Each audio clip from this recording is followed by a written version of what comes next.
Good evening, and welcome to the Crypto Overnighter. I'm Nicodemus, and I will be your host as we take a look at the latest cryptocurrency news and analysis. So sit back, relax, and let's get started. And remember, none of this is financial advice. And it's 10 p.m. Pacific on Friday, September 8th, 2023. Welcome back to the Crypto Overnighter, where we have no sponsors, no hidden agendas, and no BS. But we do have the news, so let's talk about that. Tonight, we're diving into a geopolitical shakeup as the BRICS nations reveal their own banknote. Will this be a challenge to the US dollar? The CFTC is setting its sights on DeFi firms. What does that mean for the future of decentralized finance? We'll also discuss a new pilot program proposed by CFTC Commissioner Caroline Pham. Is this the road to regulatory clarity? Then, LBRY is taking its fight against the SEC to the next level. What could this appeal mean for the crypto community at large? In international news, Deridex CEO gets a jail sentence that's hard to fathom. North Korea's Lazarus Group pulls off a staggering $41 million heist. Can the crypto world ever be safe? Plus, the UK's FCA makes a U-turn on crypto advertising regulations. Is this relief or a trap? Stick around to find out. I do believe that this is a first for the Crypto Overnighter. You see, this is the first story suggested by a listener. Wong Johnson left me a message on my YouTube channel suggesting I look into this story, and it's a good one, folks, so thanks for the suggestion and keep them coming. The first variant of the unique currency for the BRICS Association has been unveiled. The Russian ambassador to South Africa showcased the BRICS 100 banknote at a ceremony in the UAE embassy in Pretoria. The banknote features the flags of Brazil, Russia, India, China, and South Africa. Now, if you're listening in on YouTube, look up at the screen and you're going to see a copy of the currency. After the demonstration, the banknote was handed over to the ambassador of the UAE. The recent BRICS summit announced 6 more countries would become full members by January 1st, 2024. Those countries are Saudi Arabia, Argentina, Egypt, Ethiopia, Iran, and the UAE. The expansion has led to concerns about its impact on the U.S. economy. However, internal unrest within BRICS makes it hard to see it as a serious threat to the U.S. BRICS holds over a third of the global GDP after the expansion, raising questions about its potential impact on the US dollar. Venture capitalist Chamath Palihapitiya expressed skepticism about BRICS nations working together. He highlighted the regional rivalries and differences in democratic governance among the member nations. He doubts that BRICS could develop a currency framework to compete against the US dollar due to these internal conflicts. That said, the unveiling of the BRICS 100 note is a significant step towards financial autonomy for these emerging economies. It's a direct challenge to the US dollar's global dominance. The expansion of BRICS to include 6 more nations amplifies this challenge. Imagine a world where a third of the global GDP is conducted in a currency other than the dollar. That's a potential upheaval of the existing financial order. However, it's not all smooth sailing for BRICS. Internal strife and skepticism from influential figures indicate the road ahead is fraught with obstacles. And that skepticism isn't unfounded. The member nations have conflicts of interest which could hinder their collective goals. But let's not forget, these are the same nations that have been systemically marginalized by existing financial systems. Their distrust of the West could be the glue that binds them. Any move away from the dollar is a potential win for decentralized currencies. If BRICS succeeds in establishing its own stable currency, it could set a precedent for other alliances to do the same. And if that happens, the US dollar's monopoly could crumble, opening the door for cryptocurrencies to step in. But for now, it's a waiting game. BRICS has made its move. Let's see how the world responds. As we navigate the unfolding drama around BRICS and its potential to shake the very foundations of the US dollar, let's pivot to another sphere where the status quo is under threat: decentralized finance. The Commodity Futures Trading Commission set its sights on the DeFi world, and the implications are staggering. And this one's our cover story for tonight. The CFTC charged 3 DeFi protocols with violating federal laws related to digital asset derivatives trading: Opyn, ZeroEx, and Deridex. Specifically, these firms operated unregistered trading platforms and offered illegal leveraged transactions in digital assets like Ether and Bitcoin. The penalties imposed are $250,000 for Opyn, $200,000 for ZeroEx, and $100,000 for Deridex. These firms have also been ordered to cease and desist from further violations against the Commodities Exchange Act. Opyn is accused of developing a blockchain-based trading protocol for its digital asset derivative token OSQTH, and having done so without proper registration. Despite attempts to block U.S. users, the company violated federal laws by allowing leveraged transactions and failing to implement a required customer identification program. Deridex is accused of illegally offering derivatives via perp swaps. ZeroEx's DEX aggregator Matcha allowed trading of third-party tokens that offered 2-to-1 leverage on assets like Bitcoin and Ether. Now, the voices within the CFTC are not unanimous on this one. Commissioner Summer Mersinger publicly disagreed with the agency's enforcement actions against the DeFi projects. She emphasized that such actions mark a substantial shift from the CFTC's previous stance of seeking dialogue with DeFi market players. Mersinger also pointed out that the CFTC's 2022 through 2026 strategic plan earmarked DeFi for enhanced stakeholder interaction and regulation based on guiding principles. Now here's the question. Are the CFTC's actions here just a slap on the wrist for these DeFi protocols, or are they a warning shot for the entire DeFi sector? Could be the government is signaling that it's not going to turn a blind eye to what it perceives as violations of federal laws, even in the decentralized world of crypto. But here's where it gets interesting. Commissioner Mersinger's dissent suggests there's internal disagreement within the CFTC on how to approach DeFi. This could be a sign of things to come as regulatory bodies grapple with how to deal with this new frontier. It's not just about fines and penalties, it's about shaping the future of finance. The Commission's actions also raise a big question. Are they pushing innovation away from the US? Mersinger seems to think so. She argues that these enforcement actions did not promote responsible innovation, but, quote, shut it down, banishing innovation from US shores. Only time will tell if this leads to a more balanced regulatory landscape, or if the heavy hand of the government will continue to stifle innovation. Now, as we ponder that, it is crucial to note that not everyone within this regulatory body is singing from the same sheet of music. While some are launching legal volleys at DeFi, Commissioner Caroline Pham is suggesting a different tune. The commissioner proposed a time-limited pilot program for crypto regulation. The program aims to support the development of compliant digital asset markets and tokenization.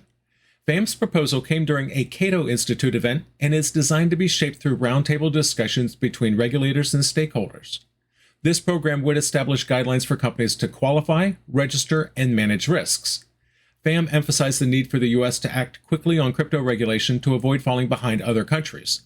She also mentioned that the program would test out new trading methods and products similar to past CFTC pilot programs.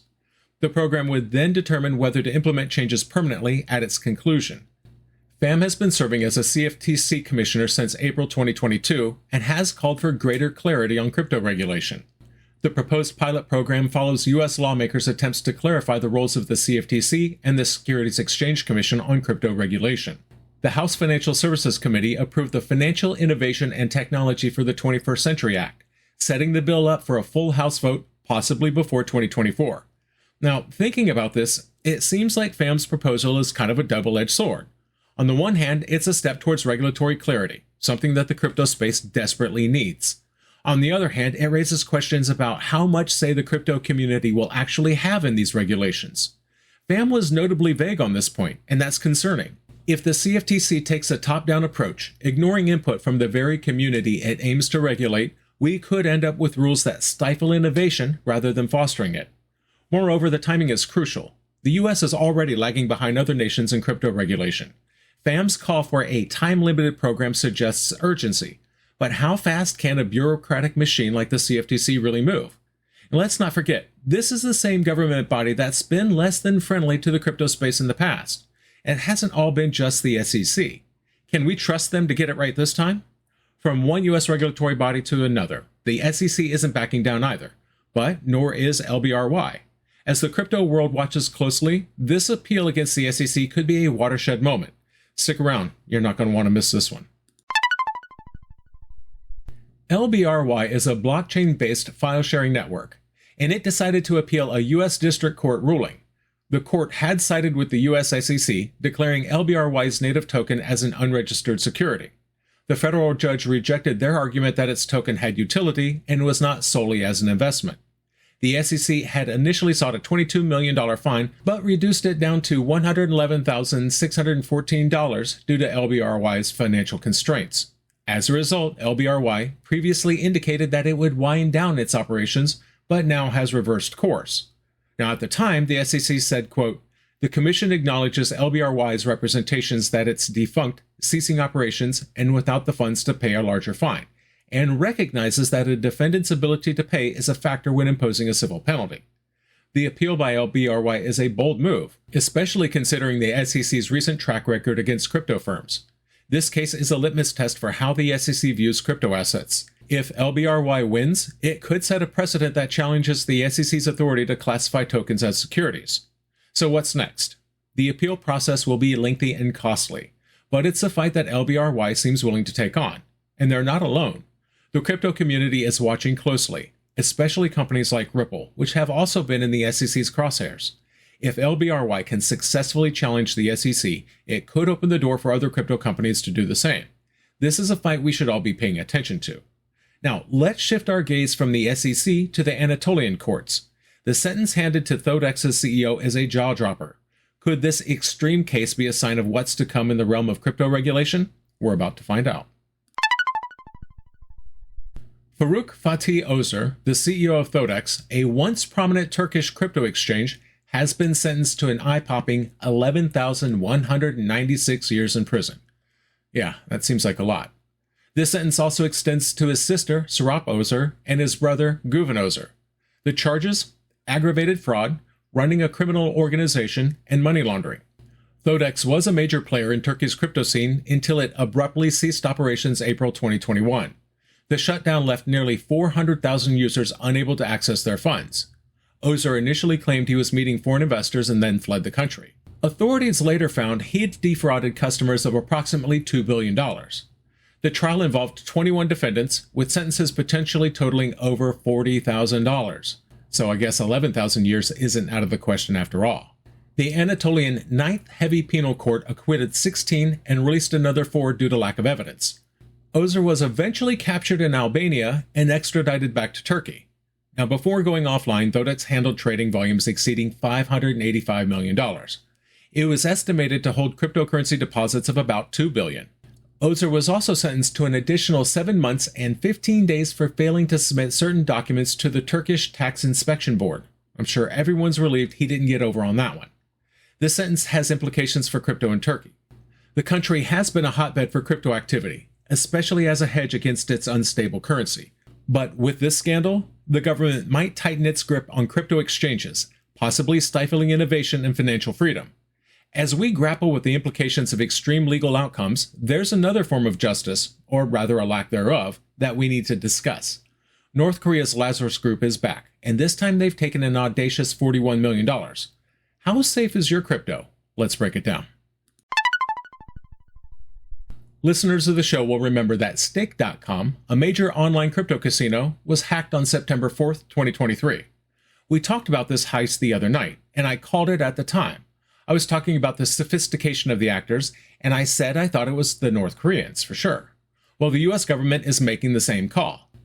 I say that because the FBI has identified the Lazarus Group as the culprits behind the Stake hack. The stolen assets were moved across Ethereum, Binance Smart Chain, and Polygon networks to multiple addresses.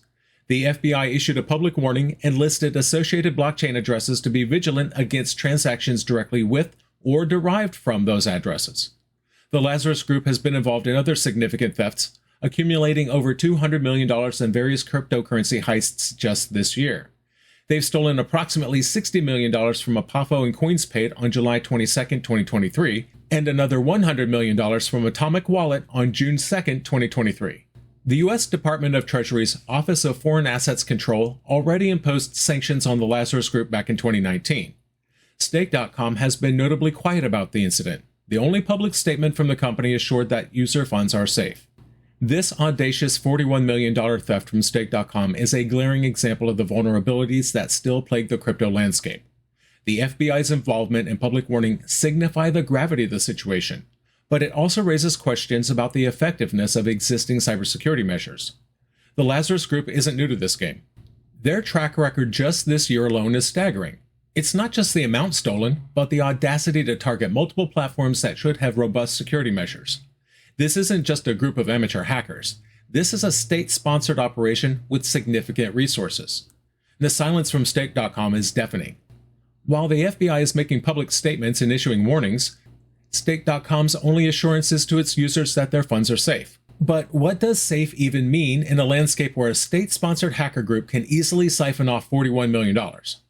The sanctions imposed on the Lazarus Group in 2019 by OFAC seem to have done little to deter their activities, reminding us that sanctions are not a one-size-fits-all solution to complex security issues involving state actors. The global crypto scene is rife with developments, and not just in the US or Turkey. The UK's Financial Conduct Authority is making moves that could either safeguard investors or stifle innovation. Let's see what's on the horizon. The UK's Financial Conduct Authority extended the deadline for crypto firms to comply with new advertising regulations. Initially set for October, the deadline now extends to January 2024. The regulations aim to make crypto marketing clear, fair, and labeled with risk warnings. They also ban incentive schemes like refer a friend bonuses. Firms can apply for this extension to make necessary technical changes. The FCA will continue to enforce action against overseas or unregulated firms that don't comply. The rules require crypto ads to be clear and fair, prohibiting bonuses for referrals and free airdrops. The FCA has warned that non-compliance could result in criminal charges, including unlimited fines or jail time.